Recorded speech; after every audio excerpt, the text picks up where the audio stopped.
कार्यक्रम सञ्चालकज्यू, आजको कार्यक्रमका सभाध्यक्ष रावत सभा प्राविधिक समाज नेपालका अध्यक्ष बम्बानियाज्यू, यस कार्यक्रमका प्रमुख अतिथि तथा राष्ट्रिय प्रेक्षक बोर्ड सेना मण्डल काठमाडौँका निर्देशक उपसचिव जयन्त सत्यालज्यू, विशेष अतिथि काठमाडौँ महानगरपालिकाका पूर्व शिक्षा अधिकारी रामप्रसाद सुवेदीज्यू, रावत सभा प्राविधिक समाज नेपालका संस्थापक डाक्टर विश्वरायज्यू,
यसको बावजुद पनि यहाँको यो भव्य गरिमामय उपस्थिति जुन रह्यो यहाँहरूप्रति हामी आभार व्यक्त गर्दछौँ।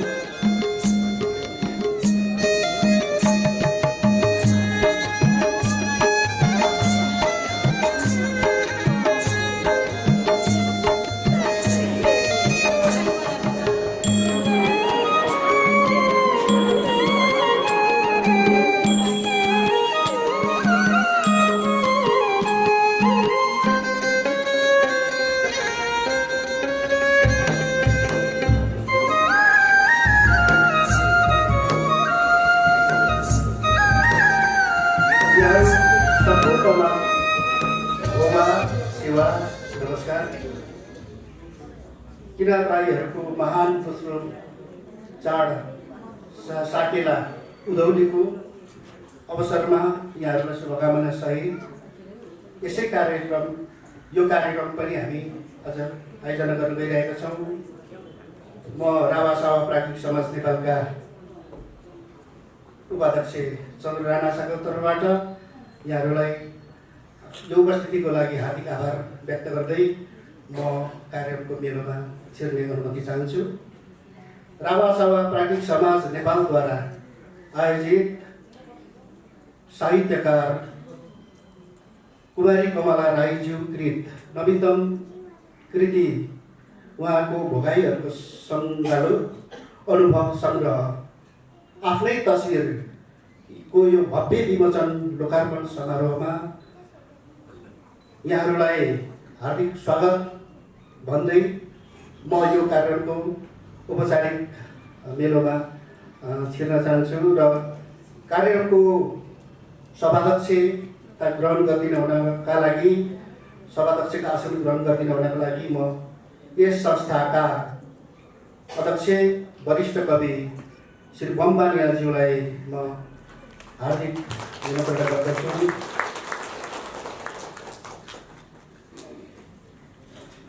त्यसै गरी कार्यक्रमको प्रमुख अतिथिको आतिथ्यता ग्रहण गरिदिन हुनका लागि राष्ट्रिय परीक्षा बोर्ड सिनामङ्गल काठमाडौँका डाइरेक्टर जयन्ती सत्ताज्यूलाई म हार्दिक धन्यवाद गर्न चाहन्छु।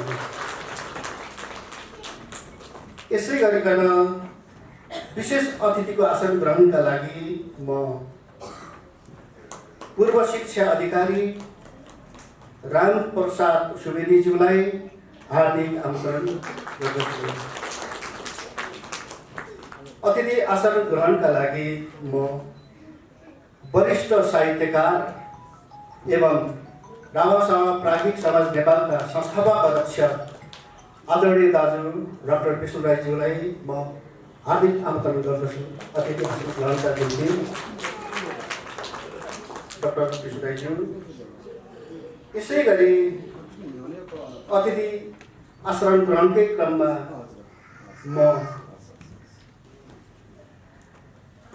म आजका स्रष्टा कुमारी कमला राईज्यूलाई म हार्दिक आमन्त्रण गर्छु। हाम्रो सीमित यहाँ शोभा भएको कारणले हामीले धेरै आदर गर्नुपर्ने मान्यजनहरू हुनुहुन्छ, उहाँहरूलाई म अगाडिको रोहमा अतिथि आसन ग्रहणका निम्ति हार्दिक निवेदन गर्दछु।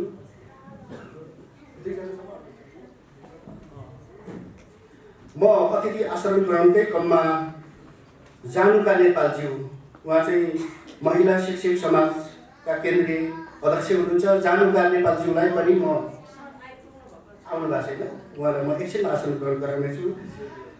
नर्मदा पोखरेलज्यू अतिथि आसन ग्रहणका लागि, उहाँ चाहिँ जनकल्याण माविका पूर्व प्रधान अध्यापक हुनुहुन्छ। नर्मदा पोखरेलज्यूलाई म अतिथि आसन ग्रहणका लागि हार्दिक निवेदन गर्न चाहन्छु। त्यसै गरी सरस्वती ढुङ्गाना, उहाँ चाहिँ नेपाल शिक्षक महासङ्घका पूर्व केन्द्रीय सदस्य हुनुहुन्छ। सरस्वती ढुङ्गानाज्यूलाई पनि म अतिथि अगाडिको रोहमा आइदिनु भन्नको लागि म संस्थाका सदस्यज्यूहरू किरण मगरज्यू र पुष्पा राईज्यूलाई अतिथिहरूलाई खादा अर्पण गरिदिनु हुनको लागि म हार्दिक निवेदन गर्छु। त्यसै गरी भरत पाठकज्यूलाई पनि म अतिथि आसन ग्रहणका लागि निवेदन गर्छु। उहाँ हेल्थ पोर्ट नेपालका डाइरेक्टर हुनुहुन्छ। भरत पाठकज्यूलाई अतिथि आसन ग्रहणका लागि म निवेदन गर्छु। त्यसै गरी धनञ्जय शर्मा पूर्व प्रधान अध्यापकज्यू हुनुहुन्छ। धनञ्जय शर्माज्यूलाई पनि म अतिथि आसन ग्रहणको लागि निवेदन गर्छु। अगाडि मैले अलिकति कारण सञ्चालनको दौरान यहाँको तलमाथि गर्न गए खण्डमा म क्षमा प्रार्थी छु। हामीसँग विशेष अतिथि हुनुहुन्छ हाम्रा देवी ओझा पूर्व मन्त्रीज्यू। देवी ओझाज्यूलाई पनि म यहाँ हुनुहुन्छ, आइपुग्नु भएको छ भने अतिथि आसन ग्रहणका लागि म निवेदन गर्छु। हाम्रो महेन्द्र दाजुलाई मैले देखिरहेको छु, उहाँलाई अतिथि आसन ग्रहणको लागि म निवेदन गर्छु। पूर्व डाइरेक्टर हुनुहुन्छ महेन्द्र राईज्यू। त्यसै गरी श्रीराम बस्नेतज्यू, उहाँ वरिष्ठ पत्रकार हुनुहुन्छ, उहाँलाई पनि अगाडिको रोहमा उपस्थितिका लागि आसन ग्रहणका लागि म हार्दिक निवेदन गर्छु। उहाँका पूर्व विद्यार्थी समाजका अध्यक्ष गिरिराज ओझाज्यूलाई पनि म अतिथि आसन ग्रहणका लागि अगाडि आइदिनु हुन निवेदन गर्छु। शकुन्तला खतिवडा, उहाँ जेटी प्रतिष्ठानका अध्यक्ष हुनुहुन्छ। शकुन्तला खतिवडाज्यूलाई पनि म अतिथि आसन ग्रहणका लागि म हार्दिक निवेदन गर्छु। ढकालज्यूलाई पनि म अतिथि आसन ग्रहणका लागि निवेदन गर्छु।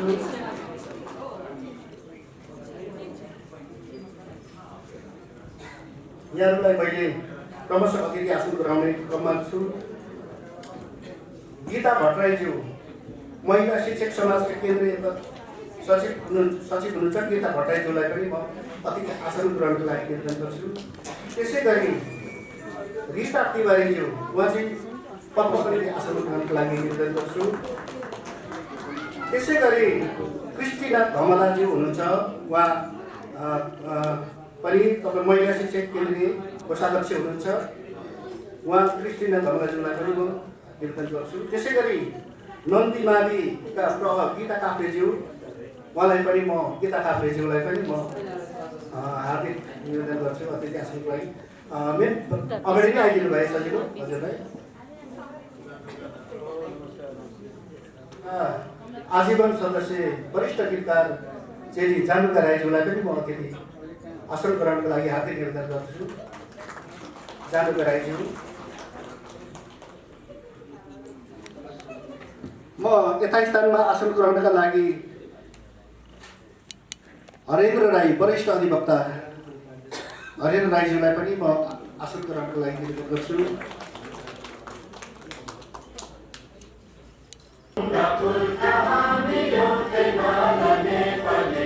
सार्वभौम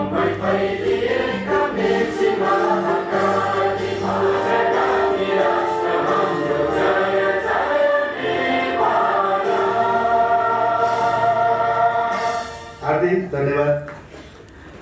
तपाईँका लागि म रावसावा प्राज्ञिक समाज नेपालका महासचिव गायक भरत दिवेन मगरज्यूलाई म पोडियममा निम्त्याउँछु।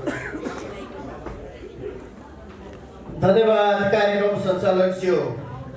आजको कार्यक्रमका सभाध्यक्ष रावसावा प्राज्ञिक समाज नेपालका अध्यक्ष बम बानियाज्यू, यस कार्यक्रमका प्रमुख अतिथि तथा राष्ट्रिय परीक्षा बोर्ड सिनामुगल काठमाडौँका निर्देशक सहसचिव जयन्ती सत्यालज्यू, विशेष अतिथि काठमाडौँ महानगरपालिकाका पूर्व शिक्षा अधिकारी रामप्रसाद सुवेदीज्यू, त्यसै गरी विशेष अतिथि देवी ओझाज्यू, त्यसै गरी रावसावा प्राज्ञिक समाज नेपालका संस्थापक अध्यक्ष डाक्टर विष्णु राईज्यू, रावसावा प्राज्ञिक समाज नेपालका सम्पूर्ण पूर्व अध्यक्षज्यूहरू, आज विमोचन हुन गइरहेको कृतिका लेखक कुमारी कमला राईज्यू, रावसावा प्राज्ञिक समाज नेपालका सम्पूर्ण आजीवन सदस्यज्यूहरू, सञ्चारकर्मीज्यूहरू, विभिन्न सङ्घ संस्थाबाट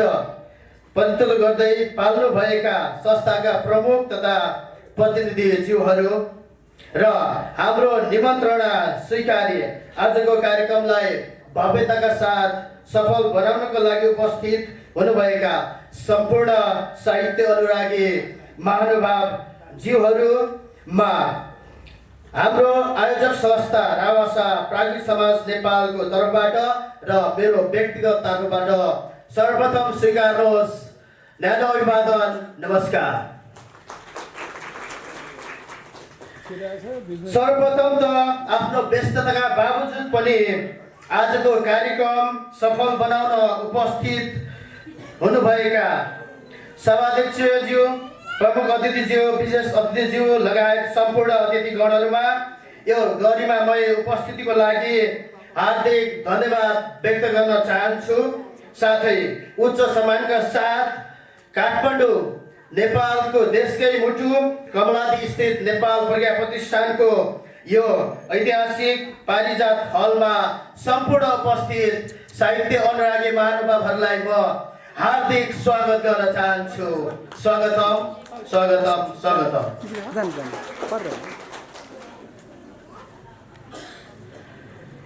जसरी रावसावा खोटाङ जिल्लाको दुई ठुला नदीहरू अविरल बगिरहन्छन्, त्यसरी नै साहित्य सृजना, संरक्षण, सम्वर्धन एवं प्रवर्धनका लागि रावसावा प्राज्ञिक समाज नेपाल विक्रम सम्वत 2065 साल असार 18 गते विधिवत रूपमा स्थापना भई विगत 3 दशकदेखि अनवरत रूपमा लागिरहेको छ र लागि नै रहनेछ भन्ने प्रतिबद्धता व्यक्त गर्न चाहन्छु। सम्पूर्ण उपस्थित महानुभावज्यूहरू, संयोगले फेरि आज लेखक तथा साहित्यकार कुमारी कमला राईज्यूद्वारा लिखित अनुभव सङ्ग्रह आफ्नै तस्बिर हाम्रो यो रावसावा प्राज्ञिक समाज नेपालको तर्फबाट चाहिँ आज यो विमोचन लोकार्पण हुन गइरहेको छ। सर्वप्रथम त यो सुनौलो अवसर प्रदान गर्नुभएकोमा साहित्यकार लेखक कुमारी कमला राईज्यूलाई हाम्रो संस्थागत तर्फबाट धेरै धेरै धन्यवाद टक्राउन चाहन्छौँ। साथै उहाँलाई आगामी दिनमा साहित्यिक यात्राको लागि हार्दिक शुभकामना एवं यो आफ्नै तस्बिर आज जुन लोकार्पण हुन गइरहेको छ त्यसको लागि रावसावा प्राज्ञिक समाज नेपालको तर्फबाट संस्थागत साथै मेरो व्यक्तिगत तर्फबाट उहाँलाई धेरै धेरै बधाई टक्राउन चाहन्छु। साहित्य मानवीय अनुभवका विविध आयामहरूको अध्ययन तथा अभिव्यक्तिको माध्यम हो। साहित्य संसारलाई हेर्ने सुन्दर झ्याल हो। यदि साहित्यको विकास नभएको भए यो संसारलाई बुझ्न अत्यन्तै गाह्रो हुन्थ्यो होला। साहित्य मार्फत हामी विश्व, समाज, जीवनशैली, रहन सहन, चालचलन बुझ्न सक्दछौँ, महसुस गर्न सक्दछौँ। साहित्य मार्फत नै हामी बुझ्न सक्दछौँ कि प्री लिटरेट एरामा पनि साहित्य थियो, तर त्यो ओरल रूपमा अथवा मौखिक रूपमा रहेको थियो। त्यसै गरी medieval era, renaissance era, restoration era, romantic era Victorian era, modern era हुँदै अहिले हामी पोस्ट मोडर्न एरामा बाँचिरहेका छौँ। यी विभिन्न कालखण्डमा समाजमा भएका परिवर्तन, टेक्सन इस्युका कुराहरू साहित्य मार्फत हामी बुझ्न सक्दछौँ। तसर्थ मेरो भनाइमा भन्ने हो भने साहित्य संसारलाई चिहाउने आँखीझ्याल हो। र अन्त्यमा आजको यो विमोचन हुन गइरहेको हाम्रो कुमारी कमला राईज्यूको कृति आफ्नै तस्बिरको बारेमा चाहिँ भन्नुपर्दा यो एउटा अनुभव सङ्ग्रह हो र यसमा धेरै च्याप्टरहरू इन्क्लुड छन् र अन्तिममा यो पुस्तकले एकदमै सफलता पाओस्। नोबेल शान्ति पुरस्कार, नोबेल पुरस्कार, बुकर पुरस्कार, पुलिट्जर पुरस्कार, मदन पुरस्कार लगायत पुरस्कारहरूमा पनि यो कृतिले आफ्नो स्थान पाओस् भन्ने हाम्रो रावसा पार्टी समाजको शुभेच्छा सहित अन्त्यमा फेरि सम्पूर्ण महानुभाव ज्यूहरूमा फेरि आफ्नो व्यस्तताका बावजुद पनि आज यो समारोहमा उपस्थित भई आजको कार्यक्रम भव्य एवं सभ्य बनाउन उपस्थित हुनुभएकोमा आजको लागि समय र उपस्थितिको लागि चाहिँ एकचोटि फेरि धेरै धेरै धन्यवाद। साथै सम्मानजनक उपस्थितिको लागि सम्मानजनक फेरि हार्दिक सम्मान गर्दै सम्पूर्णलाई म फेरि स्वागत गर्न चाहन्छु र आजको कार्यक्रमको अन्तिमसम्म धैर्य धारण गरी बसिदिनुहुन्छ भन्ने आशाका साथ मेरो छोटो भनाइ यही टुङ्ग्याउन चाहन्छु। फेरि एकपटक स्वागतम स्वागतम स्वागतम सुस्वागतम। गायकहरूको आवाज कविहरूको भन्दा ठुलै हुन्छ, अहिले पुष्टि भयो। मैले झन्डै किताबको समीक्षा पनि हालिदिनु भयो, धन्यवाद छ। गीता कार्कीज्यू, कवि साहित्यकार गीता कार्कीज्यूलाई पनि मैले देखेँ, उहाँलाई पनि अतिथि आसन ग्रहणको लागि निवेदन गर्छु। त्यसै गरी पत्रकार मधु जीज्यू, उहाँलाई पनि म अतिथि आसन ग्रहणको लागि निवेदन गर्छु। पूर्व कृष्ण नेपालज्यू, उहाँलाई पनि अतिथि आसन ग्रहणका लागि हार्दिक निवेदन गर्छु। जानुका म्याम आइसक्नु भएको छ भन्ने आयो, उहाँलाई अगाडिको रोमा, उहाँको नाम अघि नै मैले उच्चारण गरेका थिएँ। उहाँलाई अतिथिको आसन ग्रहणका लागि म अगाडि बोलाउँछु। जानुका नेपाल म्याम, जानुका नेपालज्यूलाई अतिथि आसन ग्रहणका लागि म अगाडि बोलाउँछु। पूर्ण ताम्राकार समाजसेवी पूर्ण ताम्राकारज्यूलाई पनि म यथास्थानमा अतिथि आसन ग्रहणका लागि निवेदन गर्छु। दिल्ली भट्टराईज्यू, समाजसेवी दिल्ली भट्टराईज्यूलाई पनि म अतिथि आसन ग्रहणका लागि निवेदन गर्छु। भक्तराज भण्डारीज्यूलाई पनि म अतिथि आसन ग्रहणका लागि निवेदन गर्छु। त्यसै गरी रामनारायण शाहज्यू, उहाँ शिक्षासेवी हुनुहुन्छ, रामनारायण शाहज्यूलाई पनि म अतिथि आसन ग्रहणका लागि हार्दिक निवेदन गर्दै म प्रमुख अतिथिज्यूको बाहुलीबाट यस कार्यक्रमको समुद्घाटन गरिदिन हुनको लागि दीप प्रज्वलनका लागि उहाँलाई म हार्दिक निवेदन गर्छु र अध्यक्षज्यू लगायत आजका साहित्यकारज्यूले पनि उहाँलाई सहयोग गर्नुहुँदैछ।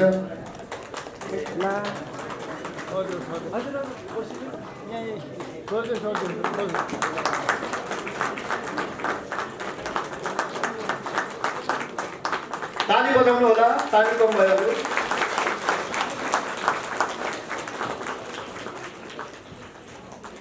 हाम्रा स्वागत मन्तव्य पस्कने क्रममा अघि हाम्रा महासाथीज्यूले भन्नुभयो साहित्य भनेको चाहिँ हामीले त्यसले पनि यो कुरालाई पुष्टि गरेको छ। म यहाँप्रति पुनः आभार व्यक्त गर्न चाहन्छु।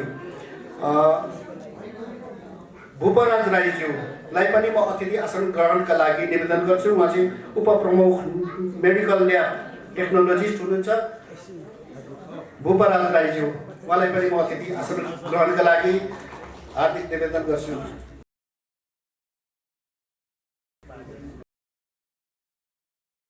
पूर्ण ताम्राकारज्यूलाई पनि म अतिथि आसन ग्रहणका लागि निवेदन। देवराज कटुवालज्यू, वरिष्ठ अधिवक्ता, हाम्रो आदरणीय दाजुलाई अगाडि नै उपस्थितिका लागि अतिथि आसन ग्रहणका लागि म निवेदन गर्छु। अगाडिको रोहमा साहित्यकार वरिष्ठ साहित्यकार खास गरी नियात्रा क्षेत्रमा उहाँले कलम चलाउनुहुन्छ जय साङ्सा राईज्यू आदरणीय दाजु जय साङ्सा राईज्यूलाई पनि म अतिथि आसन ग्रहणका लागि निवेदन गर्छु। खोटाङ कलाकार समाजका अध्यक्ष आदरणीय रूपकुमार राईज्यू वरिष्ठ गायक रूपकुमार राईज्यू पनि यहाँ उपस्थित हुनुभएको छ। सरलाई पनि अगाडि नै म गायकज्यूलाई अतिथि आसन ग्रहणका लागि निवेदन गर्छु। गायक जसदीप राईज्यू खोटाङ कलाकार समाजका सदस्य हुनुहुन्छ, उहाँलाई पनि अतिथि आसन ग्रहणका लागि निवेदन गर्छु। त्यसै गरी सदस्य मनुपुरीज्यू गायिका हुनुहुन्छ, मनुपुरीज्यूलाई पनि म अतिथि आसन ग्रहणका लागि निवेदन गर्छु। मनुपुरीज्यू। ईश्वर बन्जराज्यू सामाजिक अभियन्ता हुनुहुन्छ, ईश्वर बन्जराज्यूलाई पनि म अतिथि आसन ग्रहणका लागि निवेदन गर्छु। हाम्रो कार्यक्रमको समुद्घाटन भइसकेको छ र यो कार्यक्रमको विधिवत लोकार्पण यसको नाम्ता जुरिसकेको छ। यसको लोकार्पण गरिदिनु हुनको लागि म प्रमुख अतिथिज्यू, विशेष अतिथिज्यू, स्रष्टा स्वयं आजको साहित्यकार, आजको कार्यक्रमको केन्द्रबिन्दु आदरणीय साहित्यकारज्यू लगायतलाई र संस्थाका अध्यक्ष लगायतलाई आजको यो सुन्दर कृति आफ्नै तस्बिरको लोकार्पण गरिदिनुको लागि म निवेदन गर्छु र यहाँहरूले तालीले यो सुन्दर कार्यक्रमलाई अझ सुन्दर बनाइदिनु हुनको लागि म हार्दिक निवेदन गर्छु। लेखक कुमारी कमला राईज्यू आदरणीय साहित्यकार डाक्टर कृष्ण राईज्यूको जीवन सङ्गिनी हुनुहुन्छ। यो कुरा यहाँहरूलाई कतिलाई थाहा नहुन सक्छ, मैले यो कुरा ज्ञात गराएँ यहाँहरूलाई। उहाँलाई एकदमै हार्दिक बधाई तथा शुभकामना भन्न चाहन्छु। र अघि हाम्रा पूर्व वक्ता मित्रले भन्नुभयो जस्तै यो कृतिले धेरै सफलता हासिल गरोस् र धेरै सम्मानित पुरस्कारहरू पनि प्राप्त गर्न सकोस् भन्ने पनि हामी शुभकामना व्यक्त गर्न चाहन्छु म। र यो सुन्दर कृति जो लोकार्पण भइसकेको छ, यो कृतिमाथि आफ्ना कहन मन्तव्य समीक्षात्मक टिप्पणी राखिदिनु हुनको लागि म वरिष्ठ कवि साहित्यकार एवं रावासावा प्राज्ञिक समाज नेपालका वरिष्ठ उपाध्यक्ष आदरणीय सुरेश हाँचेकालीज्यूलाई म पोडियममा हार्दिक निवेदन गर्छु। सुरेश हाँचेकालीज्यू। धुन्डी ओझाज्यू पनि हुनुहुन्छ, उहाँलाई म अतिथि आसन ग्रहणका लागि हार्दिक निवेदन गर्छु। धुन्डी ओझाज्यू।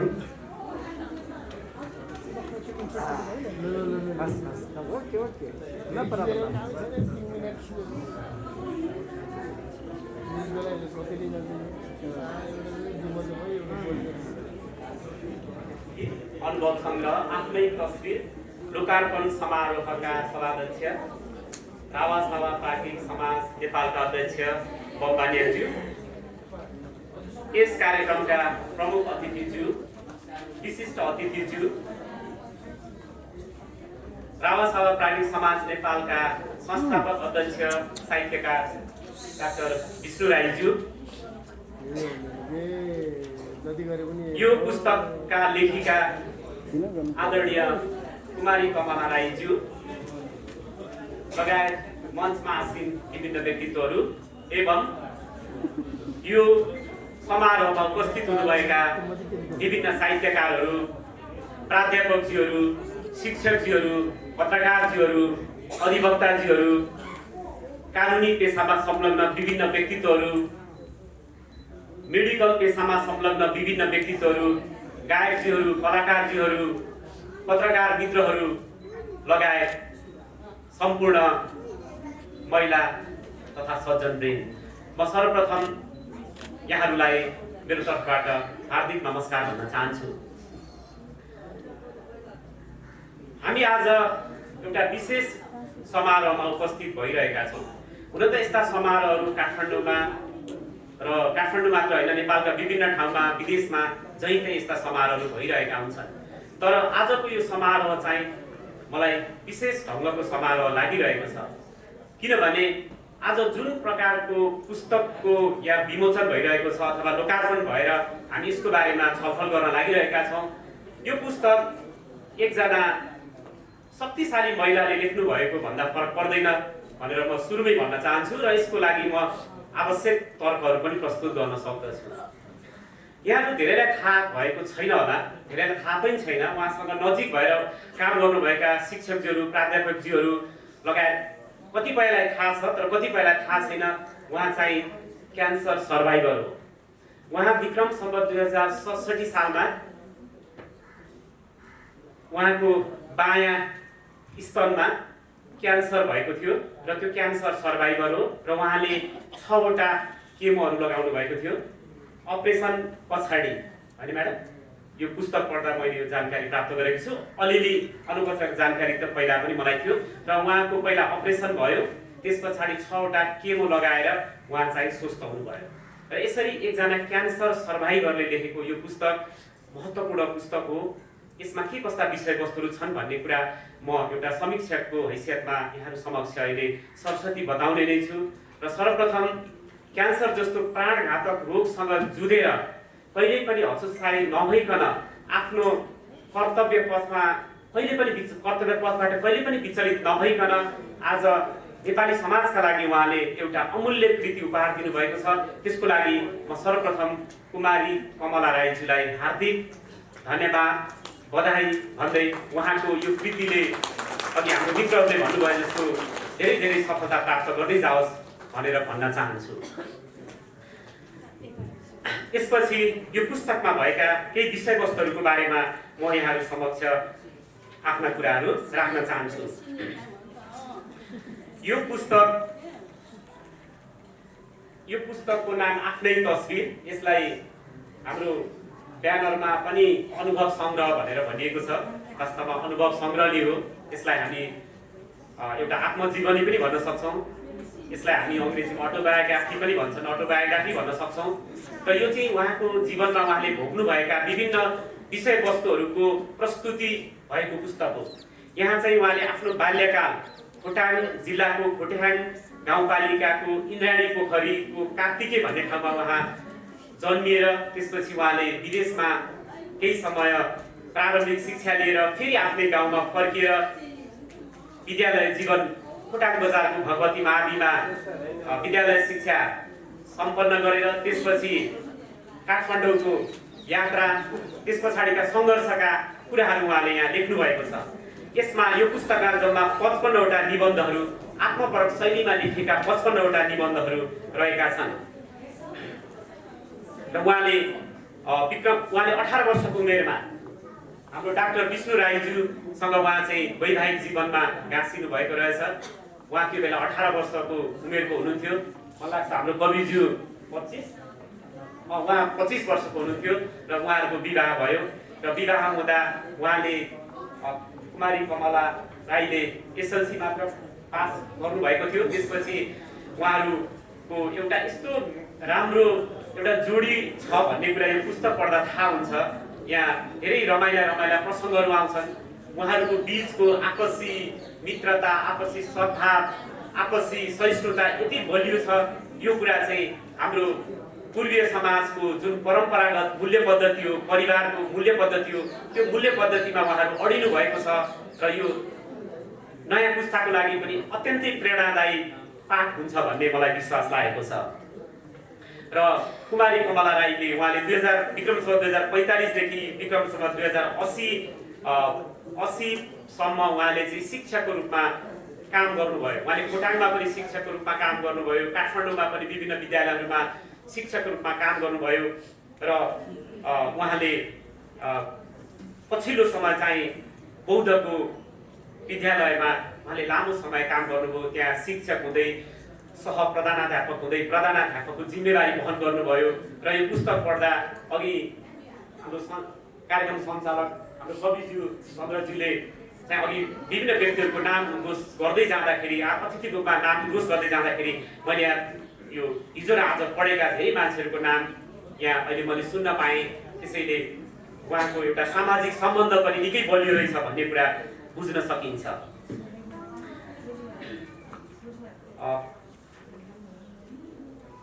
कुमारी कमला राईको जन्म खोटाङको इन्द्राणी पोखरीमा भएको कुरा मैले बताएँ। विक्रम सम्वत 2020 मा उहाँ जन्मिनु भएको रहेछ। र उहाँ कस्तो प्रकारको पारिवारिक पृष्ठभूमिबाट आउनुभयो त, उहाँको सामाजिक आर्थिक र उहाँको एउटा सांस्कृतिक पृष्ठभूमि चाहिँ कस्तो रह्यो भन्ने कुरा पनि महत्त्वपूर्ण हुन्छ। जब हामी यो पुस्तकमा प्रवेश गर्छौँ अर्थात् यो पुस्तक अध्ययन गर्न सुरु गर्छौँ भने उहाँको त्यो पृष्ठभूमि पनि हाम्रो लागि महत्त्वपूर्ण हुन्छ। त्यसैले म उहाँको यो पारिवारिक सामाजिक आर्थिक र उहाँको सांस्कृतिक पृष्ठभूमिको बारेमा पनि केही कुरा बताउन चाहन्छु। उहाँ विक्रम सम्वत 2020 सालमा जन्मिनुभयो, एउटा लाहुरे परिवारमा जन्मिनुभयो र उहाँले प्रारम्भिक शिक्षा सिङ्गापुरमा प्राप्त गर्नुभयो, त्यसपछि गाउँ फर्किनुभयो। उहाँ 45 वर्षको उहाँको बुबा जो ब्रिटिस आर्मीबाट फर्किनुभयो, रिटायर भएर फर्किनुभयो। त्यसपछि उहाँ 45 वर्षको उमेरमा उहाँको बुबाको निधन भयो। त्यसपछि उहाँको आमाले उहाँहरू 5 जना छोराछोरी सबैको हेरचाह गर्नुभएको रहेछ र कुमारी कमला चाहिँ उहाँबाट चाहिँ पहिलो सन्तान हुनुहुँदो रहेछ। उहाँका भाइ बहिनीहरू थिए र उहाँहरूले एउटा दुःखको जीवन भोग्दै अगाडि आउनुभयो र तर आर्थिक रूपमा चाहिँ उहाँहरू एउटा भनौँ न कमजोर परिवारको मान्छे होइन भन्ने कुरा उहाँले पटक पटक यहाँ लेख्नु भएको छ। उहाँको बुबाको ब्रिटिस आर्मीको जागिर, पेन्सन राम्रो, अनि घरमा पनि उहाँको आमा अत्यन्तै पौरखी भएको कारणले खेतीपाती एकदमै राम्रो, पशुपालन एकदमै राम्रो, गाउँघरका मान्छेहरूको माया प्रेम सद्भाव र उहाँहरूबाट पाएको सहयोगको आधारमा यो परिवारले प्रगति गर्दै गयो। उहाँका भाइ बहिनीहरूले पनि पढ्दै जानुभयो। केहीले भने पढाइ राम्रो गर्नु भएन, जेठो भाइले पढाइ राम्रो गर्नु भएन भन्ने उहाँको गुनासो किताबमा छ। पछि भाइको दुर्भाग्यवश मलेसियामा उहाँको निधन भएको कुरा पनि उहाँले यहाँ लेख्नु भएको छ र आफ्नो दिवंगत भाइप्रति उहाँ धेरै पटक पुस्तकमा भाव विवल हुनुभएको छ। यसै गरी उहाँको सांस्कृतिक पृष्ठभूमिको बारेमा म अलिकति कुरा गर्न चाहन्छु। त्यसपछि उहाँको विवाह भएपछि उहाँको कर्मघरको विषयमा पनि थोरै बताउन चाहन्छु। र सांस्कृतिक रूपमा चाहिँ उहाँहरू किराँत परिवारको मान्छे। किराँत राईहरूको छुट्टै संस्कृति छ, छुट्टै संस्कार छ, उहाँहरूका छुट्टै भाषाहरू छन्, छुट्टै सभ्यता छ। मुन्दुनी सभ्यताले उहाँहरूलाई बाँधेको छ, यो हामी सबैलाई जानकारी भएकै कुरा हो। एकातिर किराँत संस्कार संस्कृतिमा उहाँ हुर्किनुभयो, त्यसको सँगसँगै यो हिन्दू परम्पराभित्र हामी धेरै थाहा छ जोसमुनि सन्त परम्परा भन्ने एउटा छुट्टै परम्परा छ।